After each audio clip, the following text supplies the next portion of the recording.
친한 친구가 인생에서 정말 큰 실수를 저질러서 괴로워하고 있다고 한번 상상해보세요. 그 친구 어깨를 다독이면서 여러분은 가서 뭐라고 말해주실 건가요? 보통은 그럴 수도 있지, 너무 자책하지 마, 너만 그런 거 아니야, 이런 식으로 따뜻하게 위로하겠죠. 그런데 만약 그 실수를 저지른 사람이 다른 누구도 아닌 바로 나 자신이라면 어떨까요? 아마 이야기가 완전히 달라질 겁니다. 갑자기 머릿속에서 아주 냉혹하고 무서운 비판자가 튀어나올 거예요. 너 그것밖에 못하니? 도대체 왜 그랬어? 역시 넌 안 돼. 이런 식으로 스스로를 사정없이 몰아세우죠. 우리는 타인에게는 참 너그럽고 다정한데 유독 나 자신에게만은 세상에서 가장 혹독한 판사가 되곤 합니다. 맞아요. 남한테는 절대 입 밖으로 내뱉지 못할 모진 말들을 나 자신한테는 필터링 없이 쏟아붓게 되더라고요. 사실 이런 엄격함이 나를 더 채찍질해서 성장하게 만드는 원동력이 된다고 믿는 분들도 많잖아요. 그게 우리가 가진 가장 큰 오해 중 하나입니다. 스스로를 몰아세워야 더 나은 사람이 될 거라고 믿지만 사실 그 비난은 우리 뇌를 마비시킵니다. 자신을 깎아내릴수록 우리는 역설적으로 더 무력해지고 방어적으로 변하거든요. 우리가 그토록 집착하는 자존감이라는 녀석이 바로 여기서부터 문제를 일으키기 시작해요.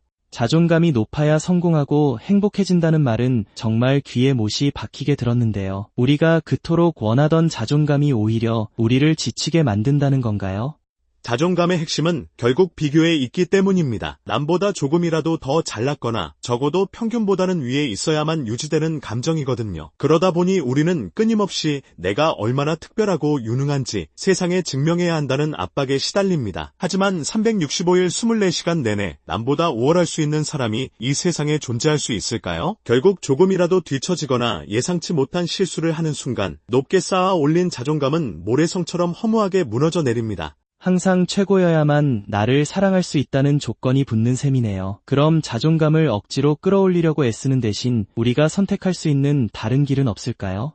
그래서 요즘 심리학과 뇌과학에서 주목하는 대안이 바로 자기 연민입니다. 말이 조금 어렵게 느껴질 수 있는데 쉽게 말해 내가 고통받고 있을 때 나 스스로에게 가장 든든한 내 편이 되어주는 거예요. 나를 평가와 증명의 대상으로 보는 게 아니라 따뜻한 돌봄의 대상으로 바라보는 거죠. 이게 단순히 마음만 편해지는 위로가 아니라 실제로 우리 뇌의 작동 방식을 완전히 바꿔놓습니다.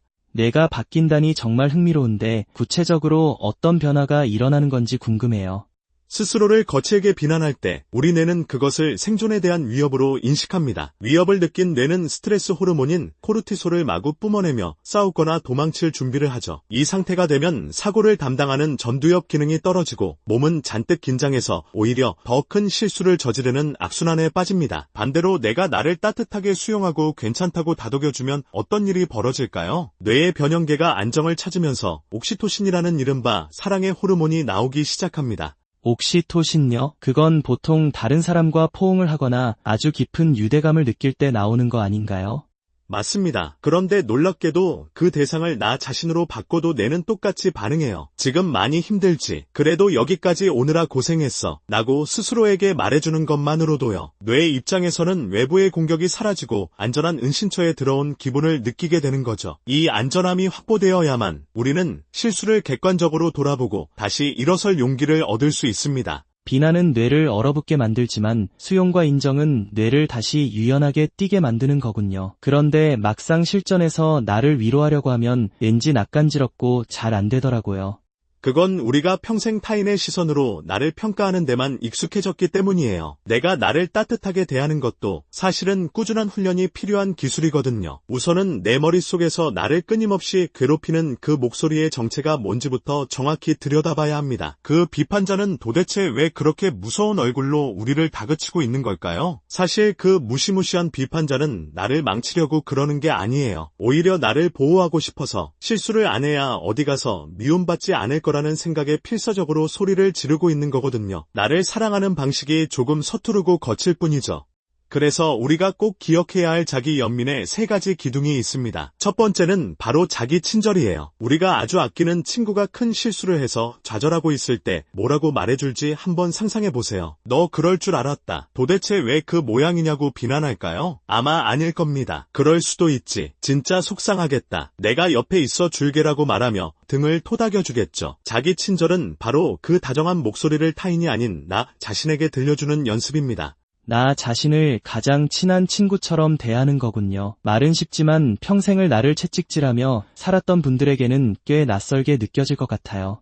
맞아요. 그래서 두 번째 기둥인 보편적 인간성이라는 개념이 정말 중요합니다. 우리는 실패를 겪을 때 나만 세상에서 제일 못난 것 같고 나만 도태된 것 같은 지독한 고립감을 느끼잖아요. 하지만 사실 실수하고 아파하고 완벽하지 못한 건 모든 인간이 공통으로 겪는 아주 자연스러운 과정입니다. 나만 겪는 특별한 불행이 아니라 우리가 인간이기 때문에 치러야 하는 통과 의례 같은 거죠. 이걸 깨닫는 순간 나만 왜 이럴까라는 자책이 인간이라면 누구나 그럴 수 있어라는 위안으로 바뀝니다. 나만 유별난 게 아니라는 걸 인정하는 것만으로도 마음의 짐이 확 가벼워지는 기분이에요.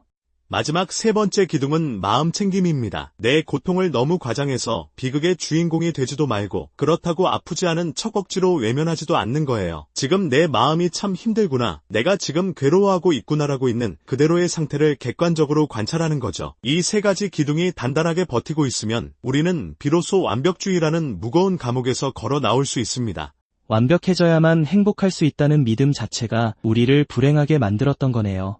그렇죠. 사실 완벽이라는 건 애당초 존재하지 않는 기준이거든요. 부족한 모습 그대로도 충분히 가치 있고 행복할 자격이 있다는 걸 받아들이는 게 자기 연민의 핵심입니다. 나를 혹독하게 채찍질해서 억지로 끌고 가는 게 아니라 나의 약점까지도 따뜻하게 품어줄 때 비로소 우리는 다시 시작할 진정한 용기를 얻게 돼요. 결국 자기 연민은 나를 방임하는 게 아니라 나를 진심으로 아끼기 때문에 건네는 가장 강력한 응원인 셈입니다.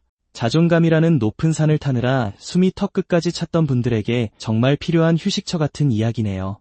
오늘 당장 거울 속의 나를 보면서 한 번만 말해줬으면 좋겠어요. 많이 힘들었지. 고생했다. 너는 지금 이대로도 충분히 괜찮다고요. 그 따뜻한 한마디가 여러분의 뇌를 깨우고 내일을 살아갈 힘을 만들어줄 겁니다. 나 자신에게 가장 다정한 편이 되어주는 것. 그것보다 더 중요한 삶의 기술은 없을지도 모릅니다. 남들은 통장에 돈이 쌓이는데 나만 거지 같을 때 비트코인 선물 자동 매매봇 시그널 플로우가 답이다. 지금 무료 다운로드 부자 되세요.